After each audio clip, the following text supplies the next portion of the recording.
Hey everybody, welcome to T. Roy Cooks. Appreciate you joining us again for this Thursday chat with Troy. Tell you what, man. First off, cheers to everybody. Appreciate y'all joining me. Now this Q&A episode, I've got one question that I'm going to answer because it's a very detailed question.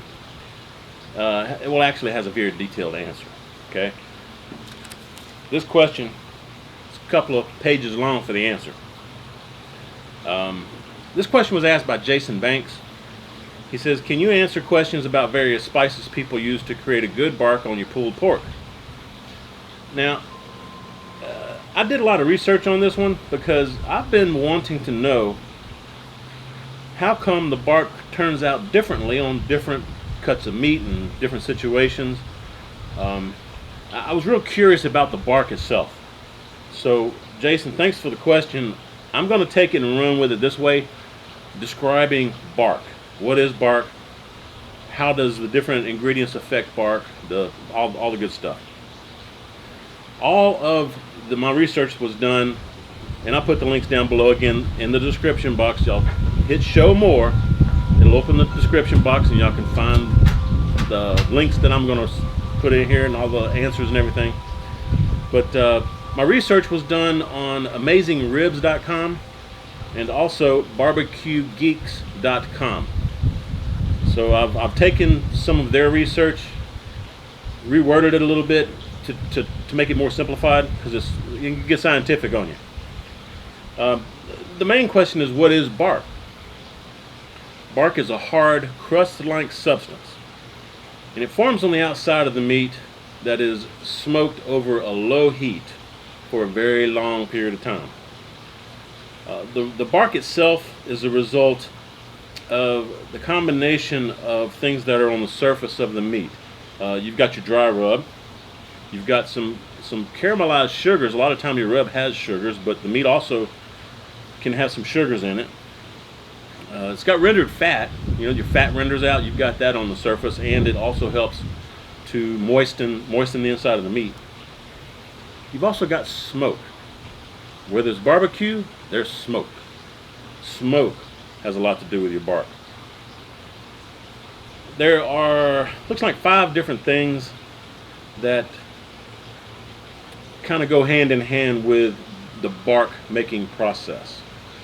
You've got your spice rub. You've got smoke, temperature, fat content of the meat that you're cooking. You've also got moisture and the basting liquid if you're using a basting liquid.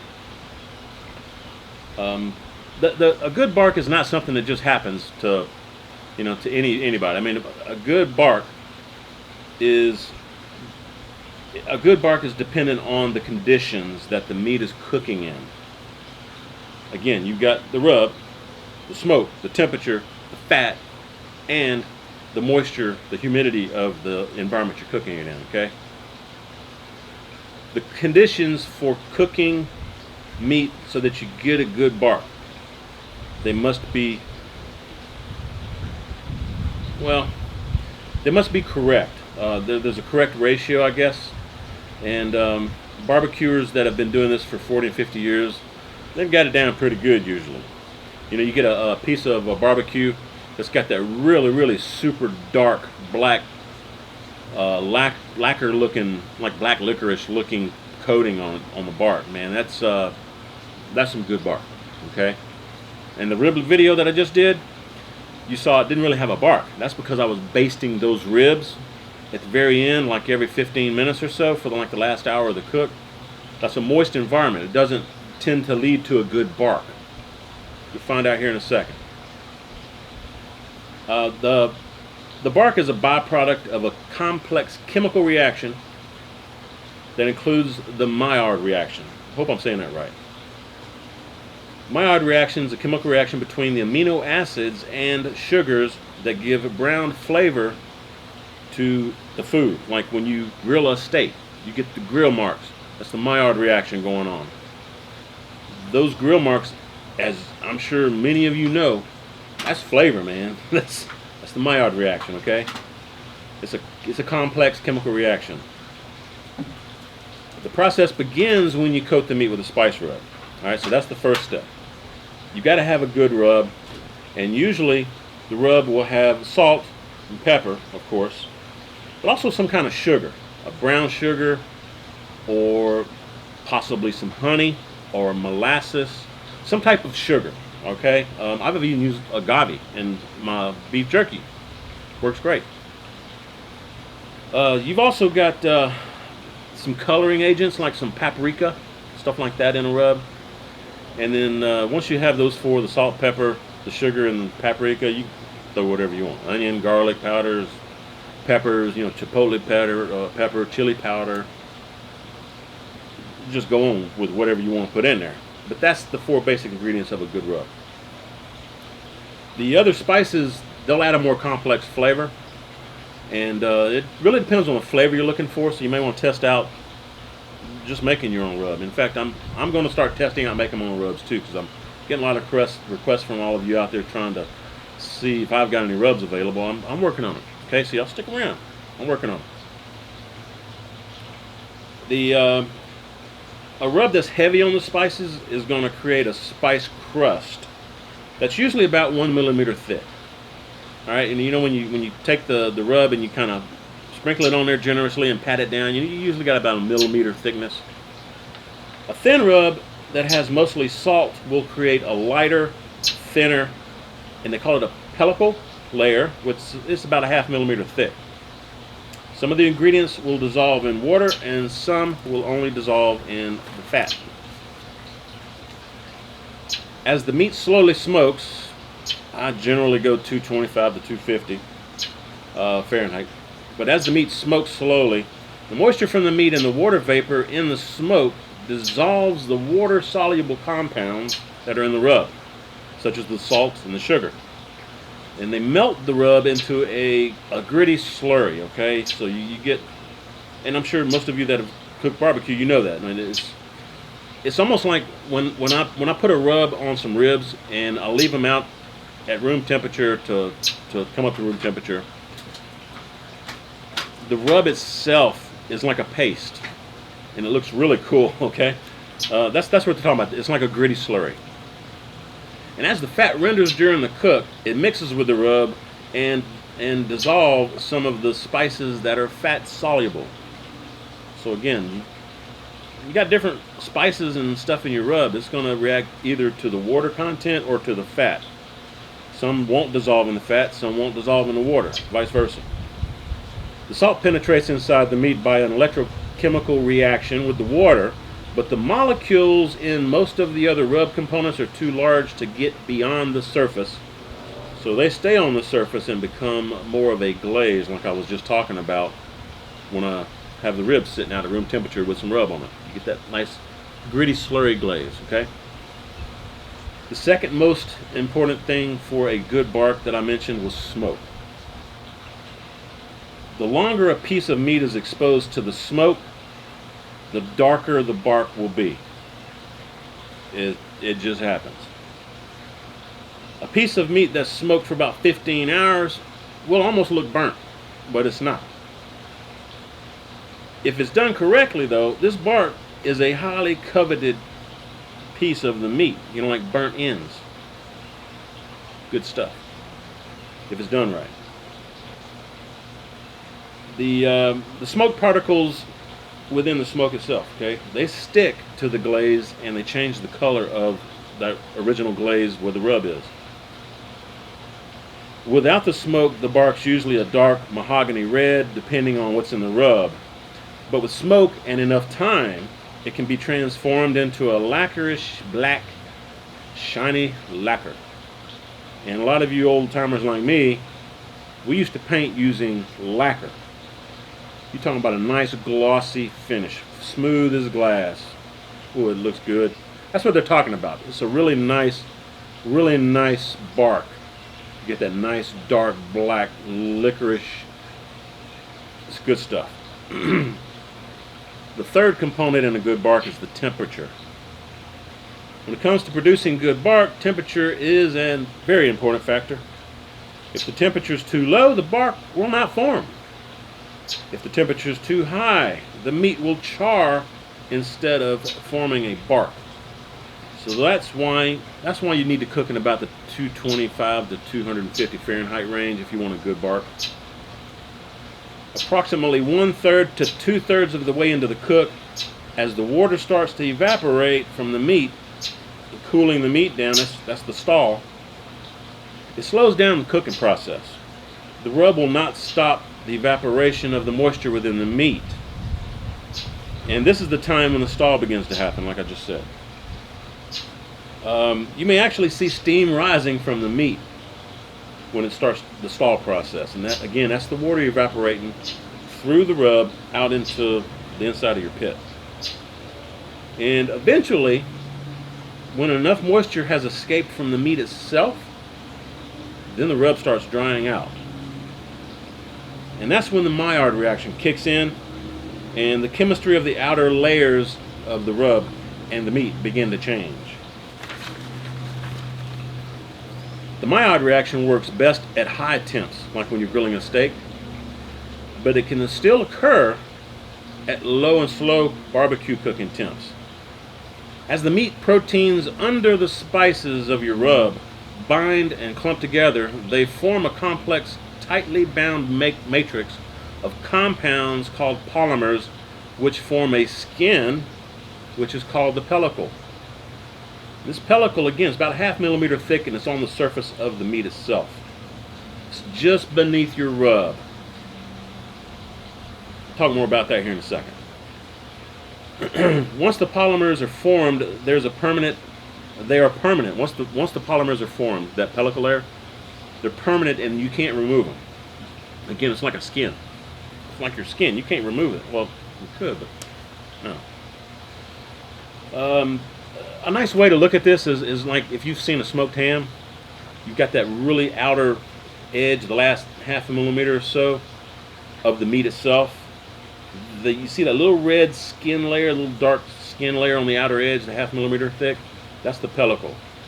And that's because of that Maillard reaction and the complex combination of compounds going on during this Maillard reaction.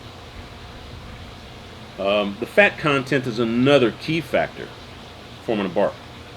The fat is necessary for bark formation because the fat-soluble spices are the key to forming a bark. Too much fat, however, is counterproductive to forming a good bark. If your goal is to have a healthy bark formation, you should have a thin layer of fat on the outside of the meat. Trim off any thick fat hunks of fat. Just trim those off. Like on a brisket, you cut that hard, nasty block of fat that's right there. Cut that off, man. You don't need all that. It's not going to dissolve anyway. Moisture and basting, that's the fifth component to a good bark. Moisture content, let me see, bark needs some moisture, not a lot, but some moisture, because the water-soluble spices must be dissolved. See, we talked about the fat-soluble spices and stuff a little earlier. You've got to have a little bit of water, a little humidity in the environment where you're cooking this barbecue in order to get bark formation, because you want to dissolve the water-soluble spices. The moisture is not found naturally in the meat, and smoke, what's there is not generally enough. It says, do not overdo the basting of the meat or you will prevent bark formation, like I told you I did on those ribs that I just did the video on. And there was no bark because I was basting every 15-20 minutes. The basting of the meat, it's got to have a little bit of moisture, and honestly, I don't have to baste the meat at all if I'm using my Weber Smokey Mountain and I have water in the water pan. That's going to provide enough moisture. So basically, the water in the meat itself, it starts to evaporate during the stall, or during, when the meat's getting hot enough, around the 150 to 60 degree Fahrenheit internal temp. And that's when you see the meat starting to steam a little bit, in some cases, if it's a thicker hunk like brisket. But that meat, the steam will come out and go through and dissolve some of the water-soluble spices. The fat's going to render out and dissolve some of the fat-soluble spices. And when those two things start occurring, that's when you start getting that pellicle, that really thin layer. Once that's starting to form, and as long as you're not having too much humidity in your cooking chamber, you're going to get a really nice bark. You got to have smoke also, though. I would think that hardwood smokes would produce the better bark, just in my own experience, like nutwood. You got hickory, mesquite, oak, pecan. Any of the nutwoods, you're going to get an excellent bark. The fruit woods, you will, but it's not going to be as pronounced of a bark, in my opinion. I've used some fruit woods, and in my opinion, nut tree wood is the best for bark. So this is something that I really was not that aware of. So Jason, thanks for the question.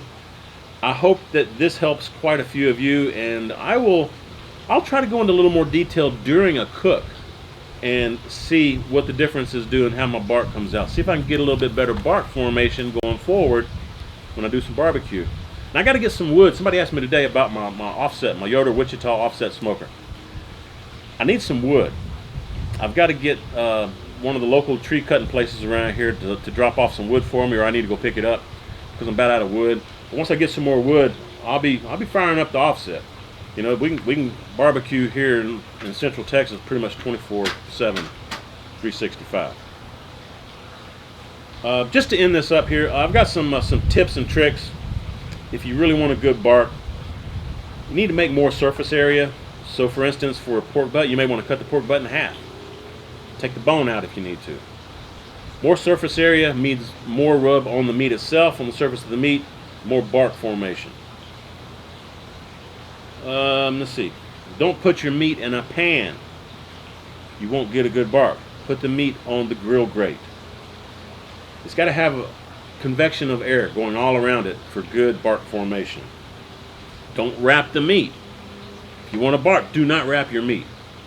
Now sometimes I'll wrap the meat when it starts to stall, and then I'll take the wrap off of the meat like the last hour or two of the cook, and that way you still get that circulation. It's already started to form a little bark. You can tighten up the bark a little bit and make it crispy again by taking some of the wrap off at the very end. But a lot of times I don't wrap. Seriously, I don't wrap. If I do wrap, I'm going for butcher paper instead of tinfoil. Butcher paper does let smoke in, lets moisture out. So butcher paper is a better bet than tinfoil. But if tinfoil is all you got and you're in a hurry and you need to have a brisket or pork butt done, you know, in half the time it normally would take, wrap it. Take the wrap off at the very end, get your little bark formation. It won't be the same as if you left it unwrapped the whole cook low and slow, but it's going to take a lot longer. You'll have a fabulous bark. You can cut gashes in the meat also. It's kind of like the same surface area deal that we mentioned a while ago with the pork butt. Cut some gashes into the meat. You get your rub all up in there, and that's going to give it a little bit more surface area so you get a little bit more bark formation, okay? Get rid of the fat cap. You need a little bit of fat, but honestly, 1/4 inch, 1/8 of an inch of fat, like on a brisket, that's all you need. You don't need any more. The rest of it's just waste. Like when I cook a brisket, I've trimmed it down to 1/4 inch. I'm cutting through the layer, I'm cutting slices. You see that fat cap? Not a whole lot of that's rendered out. Some of it has, but you still see almost a full 1/4 inch of that fat cap on there. You can cut most of that off if you want to. More meat in direct contact with the rub, better bark. And don't forget about burn ends, folks. If you're doing a brisket, you cut that point.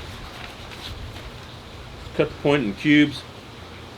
After you pull the brisket off, after the brisket's reached like 200 degrees Fahrenheit, I usually cook 198 to 205 Fahrenheit internal, and then I'll pull my brisket off, wrap it, let it rest for a couple hours. But at that point, you can cut the point into cubes, put it back on the smoker, let those cubes, put a little bit more rub on it, spruce it up with a little sauce if you want, or something like that, but put it back on your pit and let those go for like another 30 minutes to an hour, and you talk about melting your mouth goodness. Folks, that's heaven right there. That's good stuff. So I think that's about it. Again, thank you very much for joining me today. I appreciate it. Keep sending your questions. Check out the description box. Click the Show More button down below the video to open the description box. A lot of links down there for you. I'll check them out. And y'all check out Amazing Ribs and the Barbecue Geeks website. There's a lot of great info on there. I just kind of did a summary here, but there's a lot of great scientific info on both of those websites. Not just about bark, about barbecue in general. Check it out. So again, thanks again for everything. Cheers to each and every one of you. If y'all got some more questions, y'all leave them down in the comments down there. And I hope to see y'all soon. I like doing this kind of thing. If y'all enjoy this, I hope you share the video. Y'all give me a thumbs up. And if you do share the video, though, hope you tell all your friends that T. Roy cooks responsibly. Cheers, everybody.